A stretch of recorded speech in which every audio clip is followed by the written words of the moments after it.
we're gonna do an exercise. And today, guys, I want you to think as a CEO. How many of you guys are reading this? I want you to start thinking like a CEO today. I want you to start thinking of a big corporation, and I'm gonna show you some numbers that we've done together as a team, okay? Let me read it to you. And it's called the Challenger. The Challenger is this. There are people that are multipliers, and there are people that are what? Diminishers.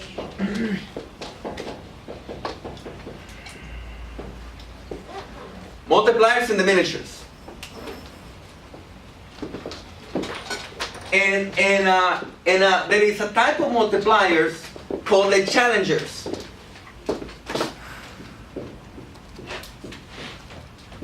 People who challenge.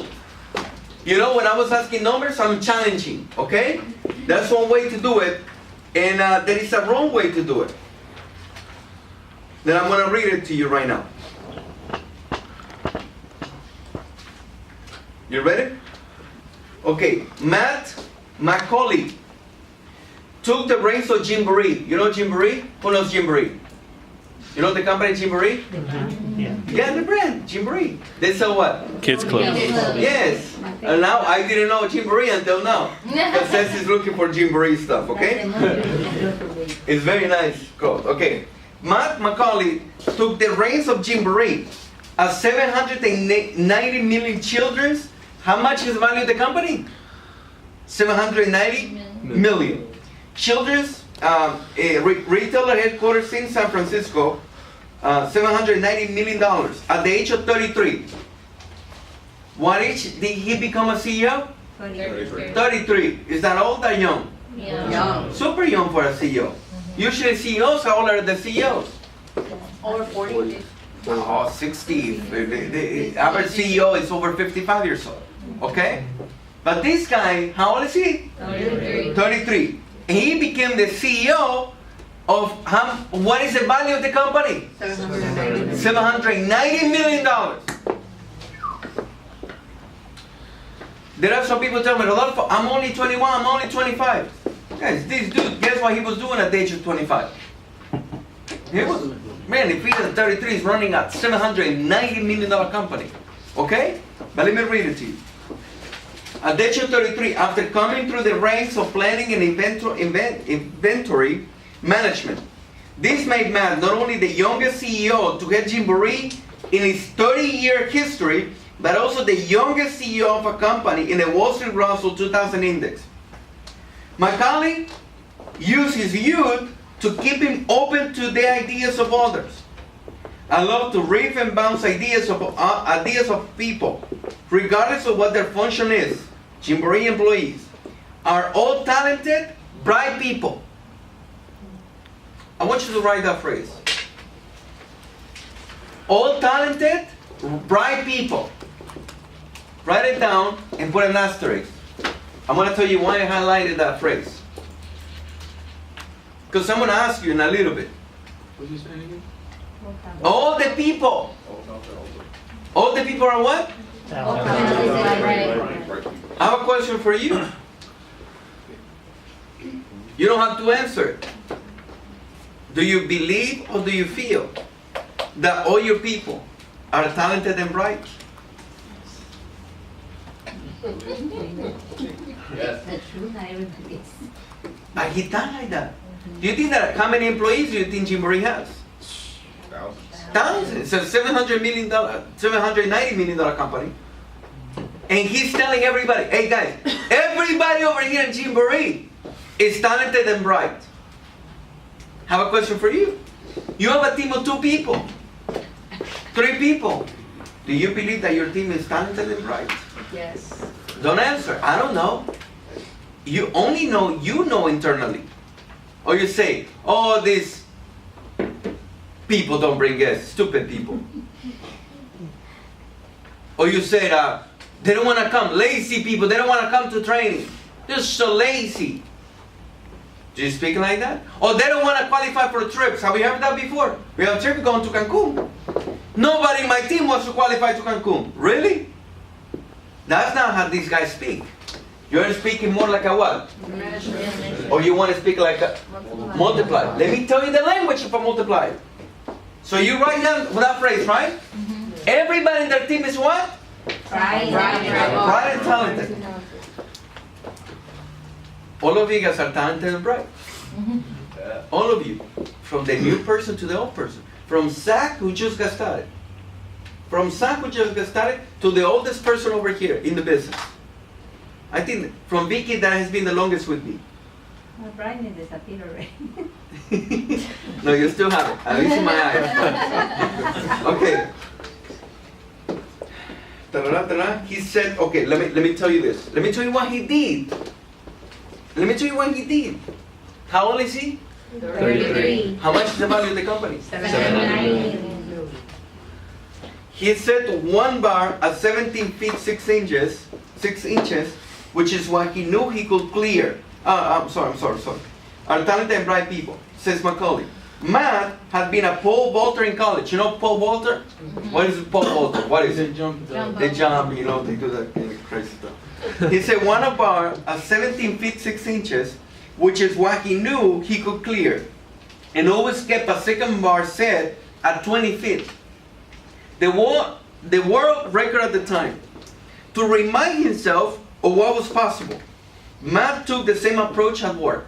So what he did was this. How much he used to clear when he was in college? 17. And what's the world record at that time? 20. So he used to always see it and see, one day I'm going to be able to jump that.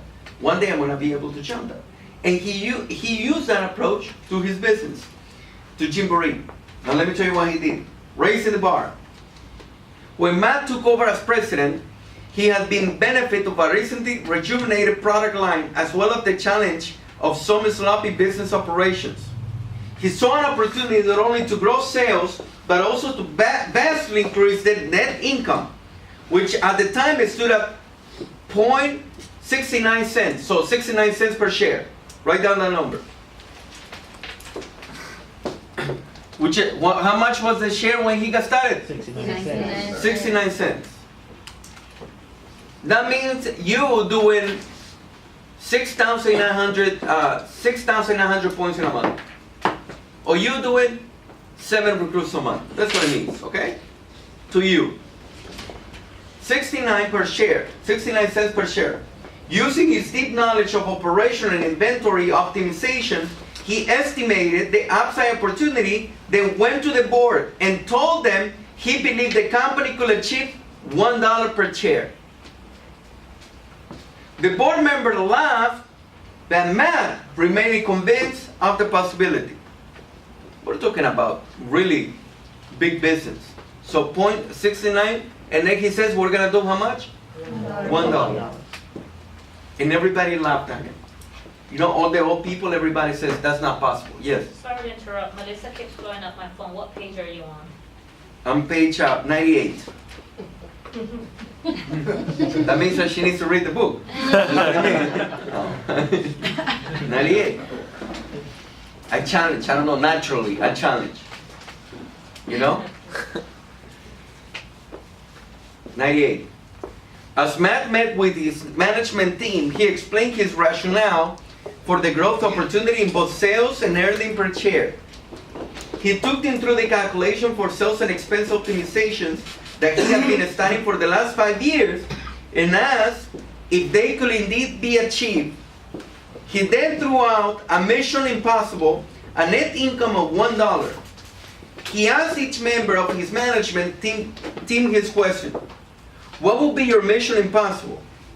As the management team got the enthusiasm of his high bar approach, they began to ask the entire organization to do the same. Soon, every person inside this 9,500 person organization, how many people he supervised? 9,000. Had a mission impossible goal, a crazy aspiration. It appeared that being asked to identify the personal mission impossible ignited the charge to make it possible. Clearing the bar. A year later, Matt announced to the board, to Wall Street, and to every employee in Jamboree that they had achieved not just the mission impossible goal of $1, but had reached $1.19 per share. a 72% improvement over the previous fiscal year. So how much they grew? Write that down. So it went from 69 cents to how much? 119. 119. So put 69, 119. So what I want you to do is this. Put, so they went from 69 to 119, right? And everybody thought that this one was impossible. Okay? That is you telling me, Rodolfo, I'm going to do 100 recruits. Or you telling everybody, we're going to do 100 recruits, and everybody think that's impossible. Okay? Fueled by this accomplishment, what did man do next? Guess what he did next? He set the bar higher and suggested to the board that they could achieve $2 per chair. This time the board thought it was outrageous, but he turned to his organization for support, sharing his mission impossible task, and once again asking every person to create the personal mission impossible needed to achieve $2 per chair. In fiscal year 2007, they delivered 2.15 per chair, an 80% improvement.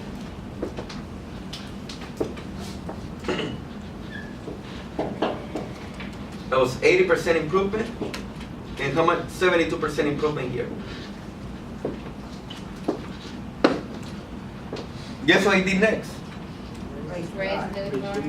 Again, Matt went to the board to suggest 3% per chair. 1 year later, he announced 2.67 per share, and 2 years later, in 2008, an incredible 3.21 per share.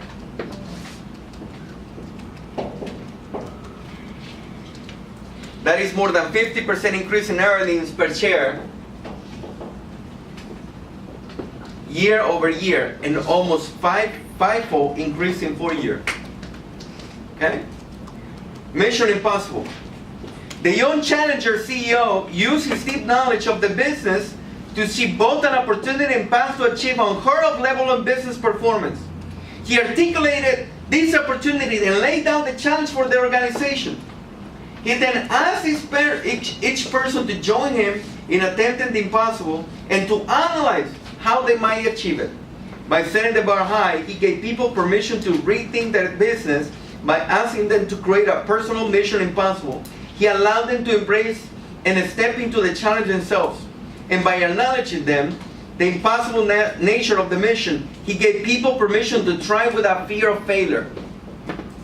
Matt got more out of people that they knew they had to give. Not because he convinced them that the goal was possible, but because he invited them to explore the impossible.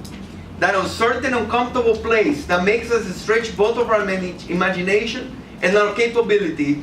Consider another executive approach. They didn't want to explain another one. What do you guys get from it? Challenge. He challenged? He challenged what? You know how people are afraid something to try new things? To do the impossible. Don't be fearless. Yes. And how did he feel that his people were to him? Right. Bright and talented. The previous CEO didn't think like that. The previous person didn't think like that. Now let me read you the other one. Any other thing that you saw here? What else do you see here? He set a goal. Set a goal. Perseverance. Yeah. Perseverance. Constant. Like they called yesterday. What else? Huh? We strive for constant improvement. Constant improvement. He wasn't afraid to challenge, even though it was probably unrealistic, he still challenged. Of course. How many of you guys, how many people around you, sometimes you tell them, guys, we're going to do 100 recruits, we're going to do 50 recruits. And everybody think that that's crazy. How many of you guys feel like that sometimes? You're bored. If you want to see it, the Wall Street, the board to him says, that's crazy for you to think that you can do $1 the chair. He says, no, we're going to do it. Guess what they did? They did it. Very strong conviction. Isn't that the difference between having a multiplier and the Diminishers CEO? By the way, you're the CEO of your business. You're the CEO of your own business. You're the CEO. You're the CEO. You're the CEO of Team Lit. You're the CEO of DCA. You're the CEO of your business. But Rodolfo, it's only myself. What? You're the CEO of your own life. Isn't it? So, but their people are what? We're what? Right. Right. Right now. Let me read you the other part. Here's a what? Multiplier. Multiplier. Now let me read you the next one, okay? You ready? Richard Palmer founded SMT Systems in the mid-1990s in the United Kingdom to build systems and tools for business process reengineering. Started at Richard brainchild, the company's intellectual foundation was built by his expertise as a business process analyst and in expert systems. The process reengineer work appealed to Richard's sense of methodology and superior strategy, but developed through years of playing chess as his youth. Not only was Richard one of the England's youngest chess champions holding a master's rating, but it was common knowledge through the company. And typically, the first thing people mention about Richard, chess champion and Oxford University graduate, he was clearly a genius and a chief genius in the company. He doesn't just share his ideas, he sells them relentlessly and forcefully. While he thinks he's inspiring others, it is more like he's wearing them down and flogging people into submission. While he gave the title of a CEO to someone else, everyone knew that Richard, who remained the chairman of the board, was still the one who called the shots and budget, pricing, product compensation, and company strategy. The energy changes in our, oh my gosh, I highlighted this. You ready? The energy changes in a room when Richard enters. It is as if the headmaster has entered the school assembly. People begin to shrink. People react the way they might when the calculus teacher gives a surprise oral quiz, getting smaller, hoping he or she won't call them and find them like it. Despite the fact that everyone fears the attention will turn to them, the attention often just stays with Richard, who works to make sure he's seen as the expert and the smartest person in the room. Who's the smartest person in the room? Everybody. No, for him, Richard. So for the diminisher is always the smartest person in the room. In one executive management meeting, Richard put the company general counsel in a hot seat with a pop quiz. Look at what he did about a technical distinction on a very specific legal code regarding corporate governance. Richard had become concerned that his general counsel didn't fully understand the nuances of the particular code that had been reported to the city. So he began launching questions one by one. The general counsel answered them until the question became more precise and delving into nuances of obscure scenarios. The general counsel looked puzzled but answered the question to the best of his knowledge. This didn't satisfy Richard, who left word in time to stop by a W.H. Smith bookshop just before he closed. He didn't just buy any governance book. He bought a 600-page manual and the most recently announced corporate governance codes. And he didn't look up the answer to the question he asked. He had stayed up through the night reading the entire book. The following day, he called a meeting of the executive team. The topic for this emergency management meeting was, of course, this particular code. Richard professed his newfound knowledge and quite publicly let everyone know everything the general counsel got wrong. Richard is a master of the gotcha. Gotcha, I got you. He only asks questions that he knows the answer to. He asks questions to test other people's knowledge and to make sure other people understand his point of view. One of his vice presidents said, I can think of a single time that he has asked a question where he didn't know the answer. He also is a master of the stall, which he uses when he doesn't have the answer himself. He's known for asking frivolous questions during teleconferences to stall the conversation while he Googles the answer to get ahead of the conversation. Let me finish with this. It is no surprise when really smart, talented people don't stay long in this organization. Someone asked to leave when the founder finds out they aren't as smart as they like. Others quit and stay, giving up to the idea of making a minimal contribution. The sharpest people leave because they see the wasted time and talent and know the organization can grow beyond its founder. Although the company has been able to grow sales under Richard's leadership, most believe that the organization is inherently limited. They remark, will never become a serious company. One of these two executives operated as a challenger. The other operates as know-it-all. The chapter knows it different. So one is a challenger. The other one is called what? No.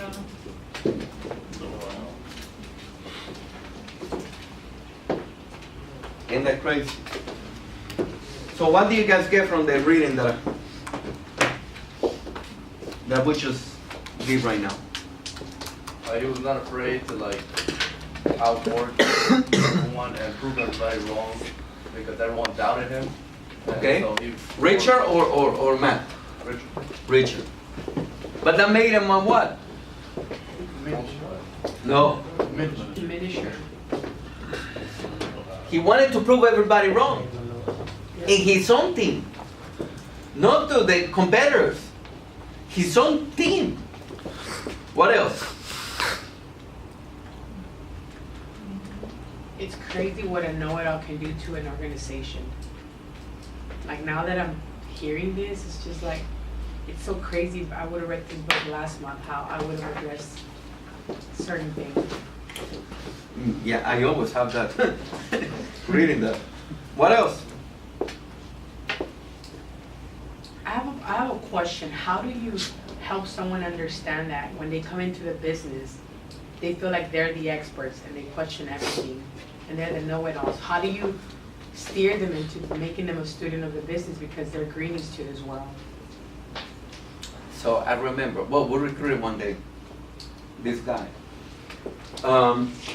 He knew it all, but it wasn't like this. He was really good. He was really good. So he would recruit people. He was really good. But nobody thought that they could be like him. Nobody thought they could be like him. He would diminish everybody. A multiplier will always feel what? That everybody can be what? Like Better than him. A diminisher want their guys to be what? smaller. Smaller than them. A multiplier make people feel like they are better than them, better than life. So, can you change that? If somebody know it all? Remember, the moment you try to change somebody, you make an enemy. What is the fastest way to create an enemy? Try to change it. We can create that environment. Look at this. One day I want to do this. I would like to managers meeting to come and everybody to participate. Even though, whether you like it or not, the accountability. Some of you guys don't like accountability. Some of you guys said, nah, man. Some people come on purpose. They come late for not to give accountability. But let me tell you one thing. Accountability is so powerful. Your voice is being heard. When you give accountability, your voice is being heard. You spoke today. I shouldn't be the person speaking the most. I like this, like you asking questions, you're participating. That's the thing of the multiplier. You cannot change it, Nati. My opinion, though. What else? What else, guys? Do you guys see in this? Oh,